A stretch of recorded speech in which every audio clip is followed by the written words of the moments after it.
தக்காளி சாப்பாடு எப்படி செய்கிறதுன்னு பார்ப்போம். கோலா உருண்டைக்கு தக்காளி சாப்பாடு நல்லாயிருக்கும். கேஸ் ஆன் பண்ணிக்குவோம். கடாய் வச்சுக்குவோம். தேவையான அளவு கல்லெண்ணெய் ஊற்றிக்குவோம். கல்லெண்ணெய் ஊற்றுனதுக்கப்புறம் எண்ணெய் காயிட்டும். எண்ணெய் காய்ஞ்சதுக்கப்புறம் கடுகு போட்டுக்குவோம். எண்ணெய் காய்ஞ்சிருச்சு. கடுகு போட்டுக்குவோம். நம்ம கடுகு நல்லா பொரிஞ்சதுக்கப்புறம்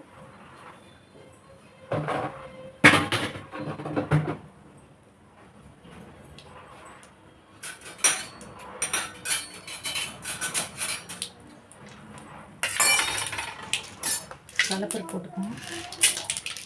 கடலைப்பருப்பும் நல்லா பொரிஞ்சதுக்கப்புறம் அப்புறம் மல்லித்தலை போட்டுக்குவோம். மல்லித்தலை போட்டுக்குவோம். 2 வரமிளகாய் போட்டுக்குவோம்.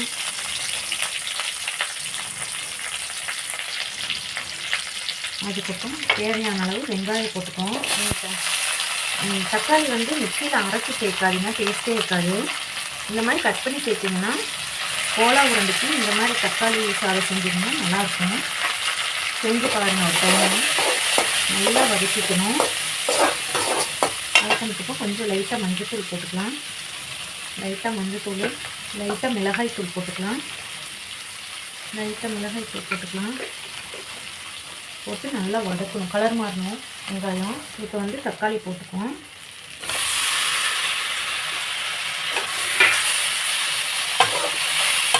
தக்காளி நல்லா வதக்கிக்கணும். தேவையான அளவு உப்பு போட்டுக்குவோம். கைமா உருண்டைக்கு அரைச்சிட்டு இருந்தாச்சு. இந்த மாதிரி தான் அரைச்சிக்கணும். கோலா உருண்டை இங்கே எப்படி அரைச்சிருக்கேன்னு பாருங்கள். ரொம்ப வலுவலுன்னு இருக்கக்கூடாது, ரொம்ப நெருன்னு இருக்கக்கூடாது, ஒரு அளவாக இருக்கணும். தக்காளி நல்லா வதங்கிடுச்சு பாருங்கள். எப்படி இருக்குன்னு பாருங்கள்.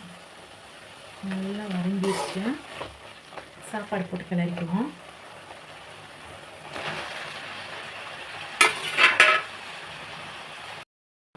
சாப்பாடு ரெடி ஆயிடுச்சு. இங்கே எப்படி இருக்குன்னு பாருங்க. சாப்பாடு இந்த மிக்சியில் அரைச்சி செய்கிறத விட நீங்கள் அப்படியே செஞ்சீங்கன்னா தக்காளி அறுத்துட்டு கலரே ஒரு மாதிரி நல்ல கலராக இருக்குது பாருங்கள்.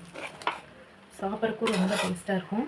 செஞ்சு பாருங்கள். நீங்கள் கோலா உருண்டை பார்க்கலாம். கோலா உருண்டைக்கு தேவையான பொருள் வந்து மல்லித்தலை, இஞ்சி பூண்டு பேஸ்ட்டு, வெங்காயம், சின்ன வெங்காயம் கொஞ்சம் ஒரு 50 கிராம், தேங்காய், வரமிளகா, கறி, பொட்டுக்கடலை, அப்புறம் கொஞ்சம் கரம் மசாலா, அவ்வளோதான். இதை அரைச்சிட்டு வந்துடுவோம். அரைச்சிட்டு வந்ததுக்கப்புறம் பார்ப்போம். கைமா உருண்டைக்கு அரைச்சிட்டு வந்தாச்சு. இந்த மாதிரி தான் அரைச்சிக்கணும். கோலா உருண்டை இங்கே எப்படி அரைச்சிருக்கேன்னு பாருங்கள். ரொம்ப வலுவலுன்னு இருக்கக்கூடாது, ரொம்ப நெருன்னு இருக்கக்கூடாது, ஒரு அளவாக இருக்கணும். பண்ணிக்குவோம். ஒரு கடாய் வச்சுக்குவோம். கடாயில் வந்து கொஞ்சம் ஒரு 1/2 டம்ளர் தண்ணி வச்சுக்குவோம். இவ்வளோ தண்ணி வச்சுக்குவோம். தண்ணி கொதிச்சதுக்கப்புறம் லைட்டாக உப்பு போட்டுக்குவோம். லைட்டாக இதில் உப்பு போட்டுக்கணும். அதுக்கப்புறம் இது கொதிக்கட்டும். இந்த மாதிரி உருட்டி வச்சுக்கணும். கோலா உருண்டையில் இதில் போட்டோம்னா கொஞ்சம் லைட்டாக வெந்துடும். அதுக்கப்புறம் ஒன்றா எண்ணெயில் போட்டுக்கலாம். இல்லைன்னா இதிலே தண்ணி வற்றினதுக்கப்புறம் லைட்டாக எண்ணெய் போட்டு இதிலே கிளறி விட்டோம்னா சூப்பராக இருக்கும். இந்த மாதிரி செஞ்சு பாருங்கள். எண்ணெயில் போடுறத விட இந்த மாதிரி வேக வச்சு செஞ்சு பாருங்கள். சூப்பராக இருக்கும். இந்த மாதிரி கொஞ்சம் ஒரு 10 நிமிஷம் கழித்து எடுத்து பார்ப்போம். வெந்துருச்சு பாருங்கள். இங்கே பாருங்கள், நல்லா வெந்துருச்சு. தண்ணியெல்லாம் வற்றிடுச்சு. இதை இனி என்ன பண்ணலான்னு பார்ப்போம். இதை எடுத்துகிட்டு அதுக்கப்புறம் இந்த கடாயை வச்சுக்குவோம். எண்ணெய் ஹீட் பண்ணிக்குவோம். வேணுங்கிற அளவு ஊற்றி தேவையான அளவு எண்ணெய் ஊற்றிக்குவோம். கல்லெண்ணெய் ஊற்றிக்குவோம். ஏன்னா இது பொரிச்சிட்டோன்னா கீழே தான் ஊற்றணும். நம்ம அதனால தான் அளவாக எண்ணெய் ஊற்றிக்கிறேன் நான். எண்ணெய் காயட்டும். ஆயில் நல்லா ஹீட் ஆயிடுச்சு. இதை எடுத்து அதில் போட்டுக்குவோம். லைட்டாக பொரிச்சு எடுத்தால் போதும். இங்கே இருந்து இது போட்டு 2 பிடிச்சி எடுத்தால் போதும். இந்த மாதிரி செஞ்சு பாருங்கள். இன்னும் டேஸ்ட்டு நல்லாயிருக்கும். பாருங்க, நல்லா பொரிச்சிட்டோம். இது பாருங்கள் என்ன கலரில் ஆயிடுச்சு. ஒரு 2 நிமிஷம் போட்டாவே இந்த கலர் ஆகிடும். எடுத்துட்டோம் நம்ம கோலா உருண்டையை. இன்றைக்கி செஞ்சோம்ல தக்காளி சாதம், கோலா உருண்டை சாப்பிட்லாம் வாங்க.